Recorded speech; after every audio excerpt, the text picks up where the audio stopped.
अचानक दुनिया के 15 देशों को लेकर कश्मीर पहुंचा भारत। धारा 370 हटने के बाद पीओके पर आ गई सबसे बड़ी खबर। कश्मीर में चुनाव खत्म होने से पहले क्या भारत में शामिल होगा पीओके? रक्षा मंत्री राजनाथ सिंह ने सबको चौंकाया। 15 देशों के राजदूत कश्मीर में क्या कर रहे? क्या कोई बड़ी प्लानिंग है? पीओके क्यों ले रहा बार बार भारत का नाम? कश्मीर में जैसे दुनिया के 15 देशों के राजदूत अचानक पहुंचे, पाकिस्तान में खलबली मच गई। पूरे देश की नजर कश्मीरी चुनाव पर है। इसी दौरान भारत ने ऐसा धमाका कर दिया है जिसके बारे में जानकर आप हैरान रह जाएंगे और पूरा देश भारत माता के जयकारे लगाने लगेगा। संयुक्त राष्ट्र में पीओके का मुद्दा उठाकर भारत अब दुनिया के 15 देशों के राजदूत लेकर पहुंचा है कश्मीर। सबसे ज्यादा मजेदार बात यह है कि इस बार संयुक्त राष्ट्र में पीओके ने भारत का साथ दे दिया है। रक्षा मंत्री राजनाथ सिंह ने जो कहा था ठीक अब वैसा ही हो रहा है। कश्मीर में विधानसभा चुनाव खत्म होते ही पीओके भारत में शामिल हो सकता है। इस वीडियो में आपको बताएंगे कि कैसे भारत ने पीओके पर दावा ठोक दिया है और पीओके ने भारत का साथ कैसे दिया है। सबसे पहले बताते हैं कि आखिर कश्मीर में 15 देशों को लेकर भारत क्यों आया है।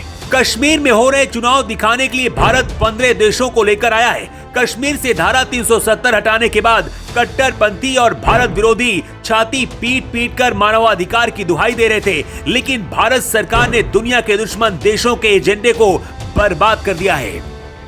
South Korea, Singapore, America, Nigeria, south Africa, Somalia, Mexico और फिलीपींस सहित 15 देश कश्मीर पहुंचे हैं। भारत ने संयुक्त राष्ट्र में कश्मीर के एक एक्टिविस्ट को भेजकर पाकिस्तान के गिलगिट बल्टिस्तान का मुद्दा उठाया है। कश्मीरी एक्टिविस्ट जावेद बेग ने संयुक्त राष्ट्र को बताया है कि कैसे पाकिस्तान गिलगिट बल्टिस्तान के लोगों पर अत्याचार और उनके ऊपर हमले कर रहा है। सबसे ज्यादा खुशी की बात यह है कि इसी बैठक में पीओके के एक्टिविस्ट सज्जाद रजा ने बताया है कि पाकिस्तान हमारी जमीन पर कब्जा कर रहा है। भारत 15 देशों को कश्मीर लेकर क्यों पहुंचा है, इसके पीछे की बड़ी रणनीति है। मान लीजिए कुछ दिन बाद भारत पीओके में चढ़ाई करता है और पीओके को भारत में शामिल किया जाता है तो दुनिया भर का समर्थन भारत को चाहिए होगा। इस दौरान ये देश भारत के साथ खड़े होंगे। कई बार ताकतवर होना ही काफी नहीं होता, बल्कि दूसरे लोगों से बात बुलवाना भी जरूरी होता है। जब पीओके भारत में शामिल होगा, ये 15 देश भारत की जुबान बोलेंगे। रक्षा मंत्री राजनाथ सिंह ने बात कही है कि पीओके के निवासियों को भारत का हिस्सा बनना चाहिए, हम उन्हें अपना मानते हैं। राजनाथ सिंह ने पीओके के लोगों से कहा है कि पाकिस्तान आपको विदेशी मानता है। पाकिस्तान सरकार भी कोर्ट में मान चुकी है कि पीओके विदेशी जमीन है।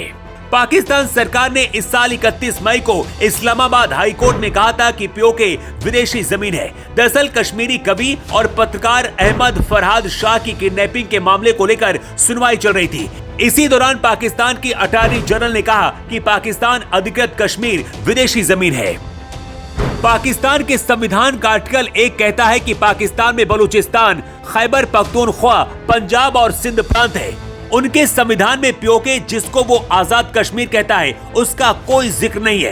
पाकिस्तान के संविधान में पीओके का जिक्र आर्टिकल 257 में किया गया है। कहा गया है कि पीओके पाकिस्तान का हिस्सा तभी होगा जब वहां के लोग हमसे जुड़ना चाहेंगे।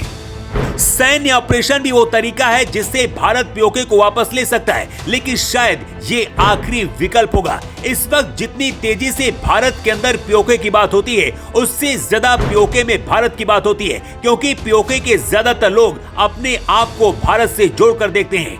कश्मीर के अंदर चुनावी रैलियों के दौरान मोदी, शाह भी पीओके का मुद्दा उठा चुके हैं। पीओके का मुद्दा में शाह की चुनावी रैलियों का हिस्सा रहा है। उन्होंने कई मौकों पर कहा है कि पाकिस्तान अधिकृत कश्मीर यानी कि पीओके भारत का हिस्सा है और हम इसे वापस लेंगे। कांग्रेस ने कश्मीर को वर्षों तक नाजायज औलाद की तरह रखा, लेकिन हमने अनुच्छेद 370 खत्म किया। शाह ने संसद में यहां तक कहा था कि हम पीओके के लिए अपनी जान दे देंगे। अब भारत अचानक से दुनिया के 15 देशों को कश्मीर में लेकर पहुंचा है तो पाकिस्तान डरा और सहमा है। इधर भारत की सेना पूरी तरह से तैयार है। ये बात पहले ही राजनाथ सिंह कह चुके हैं, इसलिए अब ये बात बहुत तेजी से उठ रही है कि धारा 370 हटने के बाद अब पीओके भी भारत में शामिल होगा और कश्मीर पहुंचने वाले 15 देशों के राजदूत उसकी गवाही देंगे।